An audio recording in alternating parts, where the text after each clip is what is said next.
Remember back when we used to have those book fairs in school? Not only was it exciting because it meant you could take a break from class, but it was also the only time you could find these cheat code books. Back in school, if you were carrying around one of these, it was like you held all of the secrets in the universe. Not only were cheat codes almost impossible to find outside of these manuals, but knowing how to use them was the equivalent to being a master of the game. Showing off these codes to friends was probably the biggest flex that was accessible to us 8-year-olds. But nowadays, it seems like the idea of cheats has kind of lost their momentum. Sure, you have console commands like typing in /God mode in Skyrim, but cheats like those don't really feel very rewarding to find. Obviously, we live in a time where you can literally find every detail about any game on the internet, but I sort of miss the challenge of finding cheat codes. That's why today we're taking a look into the past and listing a few of my favorites. I hope you recognize some of these too, and make sure to tell me about your favorites as well. Anyways, let's get into it. The first ever cheat code, called the Konami Code, was released in 1986 completely by accident.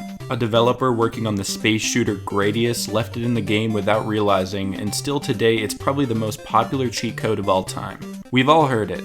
Up, up, down, down, left, right, BA start, and the world of possibilities is open to us. The most notable example of this one being used was probably in the original Contra, where instead of having only 3 lives, it gave you 30 extra.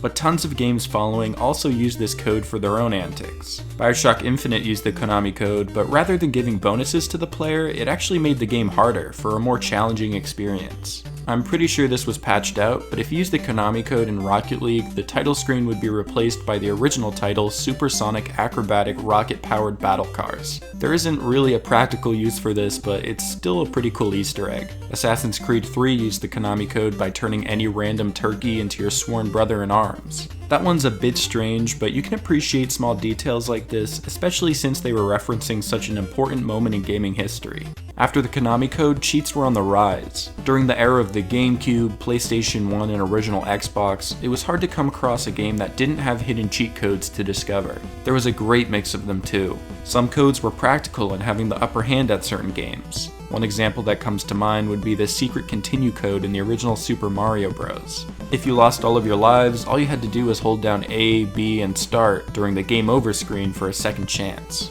These codes were cool and all, but by far the most fun codes were the ones that just made something goofy happen. You remember those big head cheats that were everywhere? This code started all the way back in GoldenEye and can now be seen today in games like Skate 3 and Batman Arkham City.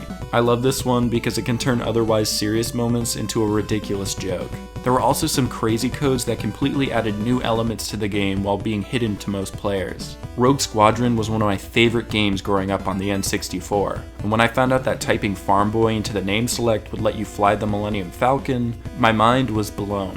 In Rogue Squadron, there were tons of other Easter eggs like that too. Typing in chicken gives you a whole new level where you get to play as an ATST, and typing in Cadillac lets you fly, well, a Cadillac, I guess. I don't know why this is in the game, but it's still pretty funny taking on a fleet of TIE fighters in your dad's Cadillac. But how could we talk about cheat codes without mentioning the king of them all, Grand Theft Auto? There were so many fun things you could do in each GTA game that would completely change the way you play.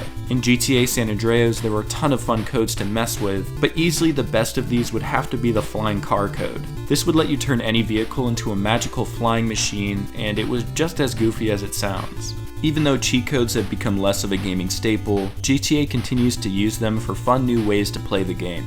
Even GTA 5 has some really cool ones thrown in there. There was one code that turned every bullet into an explosive and it was super chaotic, but my favorite from this game was an input called Free Fall that randomly spawned you high in the sky so you could watch your character scream in panic before they hit the ground without taking any damage. I hope Rockstar keeps putting cheat codes in their games because they will always be a highlight for me. Another kind of cheat code was the ones that reskinned different parts of the game to make things a bit more interesting. The earliest example I could think of would have to be the Justin Bailey code from Metroid. For some reason, entering Justin Bailey in the start screen would give you a chance to play the entire game as Samus without her spacesuit. Although it doesn't really help you beat this difficult game, it's still cool that a detail as big as this would be hidden deep in such a classic gem. There are also so many codes that gave you different costumes in the 2001 Spider-Man game. You could dress up as tons of different iterations of Spider-Man, including Venom and some of the villains. I remember writing a ton of codes down and probably still have a list somewhere laying around the house I grew up in. Another great code is for NBA Jam. I've never been too interested in sports games, but what about presidents playing sports? You heard that right. There was a code for NBA Jam that let you play as a list of presidents at the time. I'm not sure why this was included in the game, but if you ever wanted to dunk on Hillary Clinton, here's your chance. It's honestly kind of sad that cheat codes aren't as common as they used to be. Not only did they make games have more replayability, but they also felt so rewarding to discover. Back in the day, you needed to write down your own guide to these codes, and it just felt really special to discover secrets like these to show your friends. While the novelty has sort of worn off because of the internet, I am glad we at least get to look back and appreciate them for what they are. Anyways, what are some of your favorite cheat codes from your childhood? Let me know in the comments down below, because the coolest part about them is the fact that some of us might not even know they exist. Thanks a ton for watching, and make sure to subscribe for more nostalgic gaming content like this. I would be happy to have you join us. Anyways, keep gaming to the fullest, and I will catch you guys next time. Peace.